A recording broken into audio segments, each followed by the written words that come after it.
You can't finish lap 4 until you finish lap 1. And you can't finish lap 1 until you take your first 100 steps. And you can't take your first 100 steps until you take your first step. The reason we see the degradation of our health over the course of a long period of time is that because we're never called into accountability. If you focus on intentionality and you focus on consistency, the outcome is inevitable. The outcome will always be there. The outcome is waiting for you, but it's waiting for you to learn what's happening along the process. Hey guys, welcome back to the Own It Show. I'm your host, Justin Rothing-Schofer, and it's just so great to be here this morning. I'm recording this on November 23rd. It's Saturday morning. This is going to drop on the 25th on Monday. And as I sit here, just really reflective on what the last 3 months has been like, as I step onto the Hyrox competition race tonight, there's just some things that I wanted to share while also bringing it back to data and health and kind of just the objective things that a lot of us are here for. And so if it's your first time here, again, I'm so grateful to have you. I think you have so many different options for podcasts, and I don't take it for granted that you have this followed on your phone and you pick it up every single day and listen to the episode that's come out, whether it's for something educational, whether it's for something inspirational, or something just to really root you and ground you in what it is that you're looking for from a truth standpoint when it comes to your health, your wellness, and your long-term performance. Because again, we try to make this information synthesized down to something that makes sense for you, something that is easy to digest, easy to understand, so that you can apply it in a very purposeful way. And so it's really great just for everybody. I just want to thank you for your willingness to listen, your willingness to share this, your willingness to get it out to people, and just your commitment to excellence, your commitment to bettering yourself. That's what we stand for at Own It, is we've been built not for everyone, but we've been built for those who are committed to continually seeing themselves progress, who are committed to the process. And that's just a great segue for what I wanted to talk about today. What does it mean to commit to the process? What does it mean to endure the process? A month and a half ago, I did a podcast simply on what is the definition of endurance. What does it mean to endure? And it's to patiently suffer. That's what it means. And I think oftentimes we try to forego that. We try to circumvent that. We try to pass through that and just look for an easy way out. We try to take ourselves off of the path and the plan in which we've been set forth on. And I know you guys have heard my story, but I'll touch on it a little bit here again when it comes to Hyrox. I posted on this on my Instagram this past weekend, and my first Hyrox race was in 2018. Very first one, 2018. I was in New York City, and I remember sitting at the kitchen table in my apartment, and I saw this ad, and it came up and it talked about what Hyrox was, that it was this hybrid race that really maximizes the racer's ability to display both cardiovascular fitness and strength and power. And I was like, man, that sounds a lot like me. This is something that interests me. This is something that I desire. This is something I would love to continue to develop and just understand the art and science that goes into it and start to have the fruit of that in my life. Because at that point, I had done a triathlon. It was fine, but again, there's a lack of strength and power that comes along with that. I had been training for the CrossFit Games back in 2014 when I subluxed my shoulder and dislocated my shoulder, and that really kind of eliminated that out of my life, no longer being able to do snatches and cleans effectively without having a lot of shoulder pain a lot of the time. So I had been without something to actually compete in, and to have something that I needed to show up at a line and actually start and go for. And that, I think, is something that's so important, and something that I want you as listeners to really hear and hold on to. Because we even talk about this a lot with our Own It clients, is the reason we see the degradation or the continual decay of our health over the course of a long period of time is that because we're never called into accountability. We never put it to the test. We never challenge it. And so because we don't challenge it, we don't get to see how far we've actually gone off path. We don't actually get to see where the weaknesses are. You see, in your business, you're challenged every single day because you have customers, you have consumers, you have different people experiencing your processes, your workflow, even your product. And you're evaluated every single day on how that actually does and how it works. And you get problems that are shown up that you get to go back and refine and tweak and reassess and look at data and re-strategize and then have the team go and execute on it all. That's why your business grows continually year over year over year over year. But we never do that with our bodies. We never do that with our health. We wake up in the morning, we might go for a casual jog. We might go and hit the gym and do a couple sets of something while being distracted through our emails or our text messages, or maybe making a couple phone calls or having the kids run in and out of the garage if we're training at home. But there's never anything that really pushes us, that challenges us to actually do it. We might sign up again for the turkey trot that comes around in Thanksgiving. And it's like, hey, yeah, we did it. And we forget about how it went. And what ends up happening is it becomes this death by 1,000 cuts. It becomes this very slow decay that's almost unnoticeable. And when we see this slow decay that's almost unnoticeable, it prevents us from actually being able to step into something that's very, very unique and different. Because I even put this in my newsletter back, it's got to be 2 weeks ago, maybe 3 weeks ago. And what I did was I asked ChatGPT, if you were Satan, what would you do in order to erode somebody's health? And I said, and ChatGPT spit back out to me. They said, if I were to imagine how to erode somebody's health, it would be through subtle, insidious tactics. And it would go something like this: encourage convenience over effort. So promoting ultra fast processed foods as an easier option to cooking whole foods, and making it seem almost inconvenient. And instead of framing convenience as self-care, make it seem inconvenient to prioritize meal prep or cooking, instead framing convenience as self-care. So it's making it convenient and not having to work at something, not having to go through the process. Oh no, that's self-care. That's something that's for me. But here's the one that I really wanted to pull out here, because this is, I think, really, really critical. It says, encourage reliance on short-term fixes.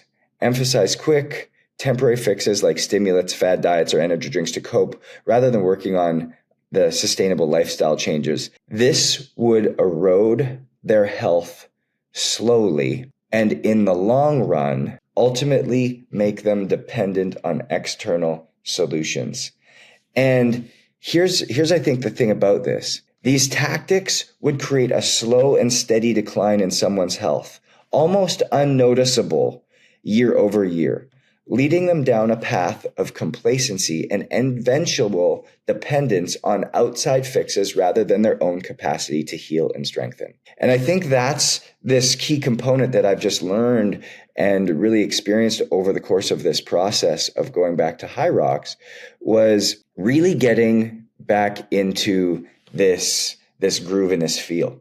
Now, I want to take you back to 2018 because I had done the first race. I was really excited about it. And I said, hey, Elise, would you come watch this with me? And she was like, sure. And she goes, what is it? And I said, oh, it's just a race I signed up for, not knowing the degree of difficulty, not knowing the type of race it was, not knowing that there was going to be all these people there, then it was like a legit thing. And so I happened to go and I just happened to win. And she was like shocked that I won, shocked that I underplayed this thing so much, and really, really proud. Well, 2019 came and I went through the racing season again. It was a lot of fun. And 2020 came and obviously there was no racing due to COVID. 2021, 2022 ended up continuing to develop and won the US championships, went to world championships a couple times. And when it came to signing up for 2023, it was this deep level of anxiety I could not even begin to explain really. And I've noticed it on my last couple races of 2022 where I would get to the finish line or the start line and I would almost feel this like fear. And I started to recognize that even in my training for it, I would pull out shortcuts. I would be okay counting reps that weren't actual reps. I would be okay just because it would get me to the finish line. I would be okay saying I was going to do 1,000-meter row and then stop at 500 because I started to feel this anxiety and say, oh yeah, I could have finished the last 500, no problem. And what I realized was that this was becoming something that was actually degrading my health and starting to be a burden. And so I took actually that whole year off of racing and stepped away from something that I really enjoyed. And I had to get to the bottom of like, why was this happening? Why was this occurring? And it came back to this concept of that I was trying to forego the process. I was trying to forego the refinement. I was trying to forego the thing that was difficult. And so as I decided to get back into racing, as I decided to get back into it for this year of 2024, there was a piece of me that was like, man, how's this going to go? And today being my first race, I have this level of freedom, this level of excitement that hasn't been here in a long, long time. And a lot of it goes back to realizing that I was racing for myself, that I had to try to prove something to somebody, that I was good enough, that I was worthy. But rather now, again, just the fact that this is just a process. This is just a game. And I'll never forget the moment that it really hit me. It was in my probably first month of training for this, as I was prepping it in early 2024. And I was at the track. I was at the track with David Carpenter and Joshua Paul. You've seen me train with them on Instagram every single morning. And I was running, we were running 4 by 1 mile repeats. And typically what I would do in my mind is I'd be like, okay, 4 mile repeats, I'm running a mile, so I'm going to run at a 6 mile pace. That's what I'm going to push. So I need to finish my 4 laps in under 6 minutes. And then during my rest ratio, hopefully I don't add any more than about 10% of a slowing time every single time. So I need to finish my first one in 6 minutes.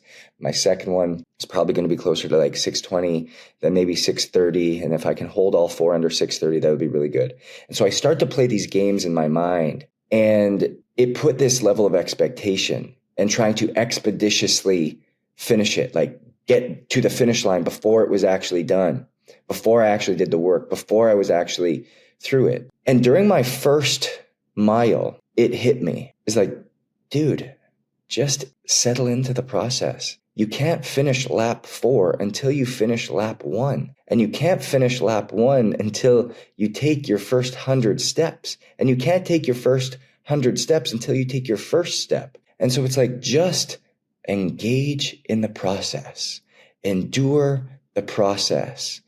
Be okay patiently suffering for the moment that you're in it. And that was such a freeing moment for me because it clicked. And all of a sudden, those 4 mile repeats became actually enjoyable. And the same breakthrough happened when I was on the rower. I used to hate the rower because you would literally feel your heart rate rise, this full body movement that would just start to encapsulate you. I pushed myself all the time to have like a 135, 140, 500 meter time. That was my pace. And anytime that I was going for like a 500 meter or 1,000 meter or 250, I would always predict the time that I need to finish at. So I was really pushing myself rather than just going and giving the effort that was necessary, being able to show up and being able to endure the process. That all of a sudden, when I failed to actually try to do all the math in my head and just be in it and be okay being in it, all of a sudden at the very end, the result spoke for itself. And this is where I come back to say, if you focus on intentionality and you focus on consistency, the outcome is inevitable. The outcome will always be there. The outcome is waiting for you, but it's waiting for you to learn what's happening along the process. And so this became the mindset that I showed up with over the last 3 to 4 months in training for what will happen tonight on Saturday, the 23rd. When you guys listen to this will be Monday. And the next podcast that I will release will be a breakdown of how this race went. So expect that in a week from today, as well as to really just listen to like what was going through my mind through this whole time and what I was feeling, what I was experiencing. So I'm excited to do that for you this week after the race is over. And so as I was going and I was preparing for this, and I just started to have my training schedule set up, and as I started to look at my different training runs, as I started to look at the different track workouts and the different strength workouts and the different hybrid and simulations that I was doing, I just enjoyed them and I just endured them. And I just knew that this was a part of the process, and that for somewhere between 30 and 65 minutes, every single day that I was training, I was just going to be in it. And I was just going to be going, and I was just going to be experiencing it. I was just going to be feeling it. And I think a lot of times we try to avoid that. We try to hide from that. We try to expedite that. We try to get through it as fast as possible. We actually shy away from it. And when we shy away from it, we can't actually see what's working and what's not working. We can't see what's actually shaping us and what's actually holding us back. And we also, as I read before, can't see what the enemy's doing in this degradation of our health. Because guys, I will tell you, I have not really focused on weight loss or muscle gain or been so focused on doing these types of things. But I'll give you just some information here. In the last 4 months, just from sticking to the process, I've seen the following happen. I've seen my resting heart rate drop from 43 average down to a 41, meaning that my cardiovascular fitness has improved. My oxygen efficiency has improved. My overall fitness level has improved. My HRV increased from 91 during my hardest training weeks. So obviously during my hard training weeks, I would see my HRV drop on average because I'm exposing myself to greater stressors, which makes sense. But I would always see rebounds during my deload weeks, and especially during taper week coming into race day, is coming up to 101, meaning that my body's ready, my body's prepared, my body's feeling good. My VO2 max increased to 75.1 during my final push week, which was about 2 weeks ago when I tested that. And then doing that DEXA scan, which happened just this past weekend, it came in at 16% body fat. And when you do a DEXA scan, it looks at your entire body. It's gold standard, very accurate. And so people might be like, oh man, that's a little bit high. But it looks at both visceral, so the fat that's outside your body, as well as your subcutaneous. So what's on your organs, what's around your stomach, what's just, again, as a protective mechanism. So it's probably closer to that of around 11, 12% in that subcutaneous fat that typical people would be looking at. And remember, it's gold standard. And so I'm the leanest I've been. I've got great outcomes in terms of how I look, in terms of how I feel. But it came a way of not actually focusing on looking and feeling differently. It came from focusing on the job that needed to be done, what I needed to do day in and day out, what I needed to focus on, the work that I needed to do, and enduring that process. And so as I step onto the start line tonight at 7:00, and as I sit there, it's not going to be about how fast can I get this done. It's not going to be trying to figure out what do I need to pace, what do I need to do, what do I need to do this at, what do I need to do that at. It's simply going to be a reflection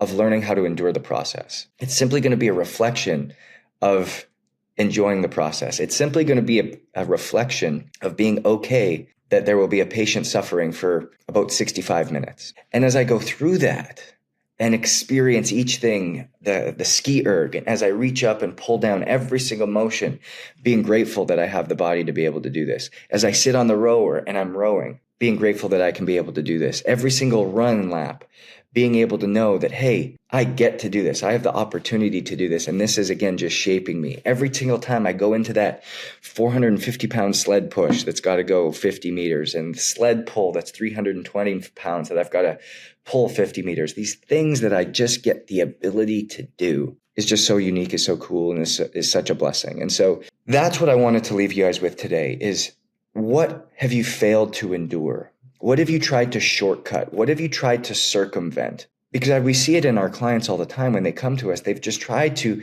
do the diet. They tried to do the weight loss strategy. They've tried to take the supplement. They've tried to take the sleeping pill. They've tried to mitigate the stressors through some other numbing mechanism that's only continued to slowly decay and decrease their health internally, even though they might be tricking themselves on the outside that they're actually healthy.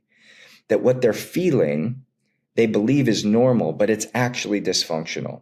And that's where enduring the process, endure the process, love the process, be a part of the process, engage in the process, get people around you that love you, that see you, that understand you, that hear you, that get to know you through the process. Because when you have that, it makes the outcome inevitable. Whether you want to reverse that autoimmune disorder, whether you want to lose weight, whether you want to sleep better, whether you want to have more energy, whether you just want to increase your overall health span so that you can start to feel better longer as you start to reflect on what ages 50 through 90 might look like. That's what I want to encourage you on. That's what I want to sit into you with. Because I read a quote yesterday, I think it was by Dr. Mark Hyman. It might have been Peter Attia, but somebody in that space. And they said, if you're not thinking about what age or aging feels like at 50, 60, 70, 80, and 90, and you're not training for that now, it's going to be a very, very hard uphill battle. And so that's what we shoot for. And that's what we aim to do at Own It, is to really empower and encourage you on equipping you on how to take ownership of your health. Because when we own our health, when we own these things, it's not that nothing's going to go awry. It's that you actually understand this complex miracle that you're living in. The fact that we have 20 billion cells synergistically working together that all communicate, that allow us to live, there's something magical there. And so many of us just pass that off to our medical professional, our doctor, our social media influencer, instead of actually understanding it ourselves. And that's what we aim to do at Own It, is help you know your body inside and out. What is my HRV? What does HRV even mean? What is my sleep quality? Why does that even matter? What are my cellular deficiencies? How does that have any type of impact on how I feel every single day? What is my VO2 max?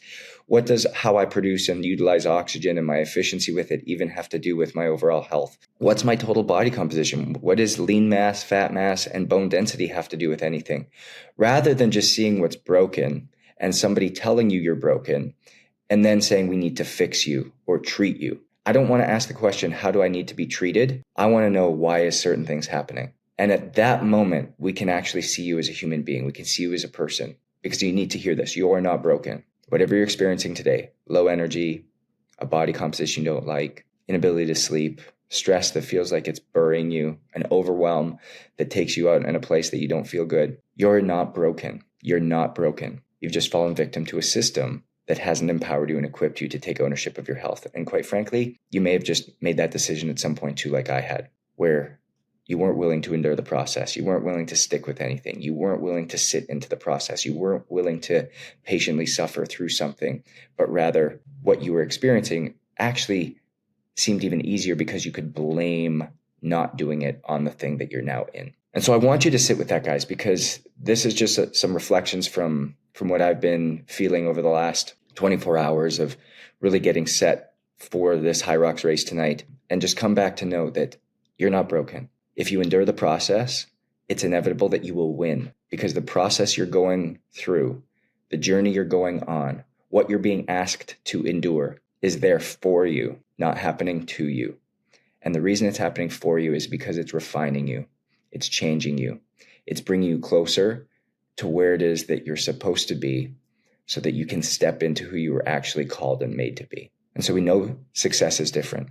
So own your different. And we'll see you guys next week.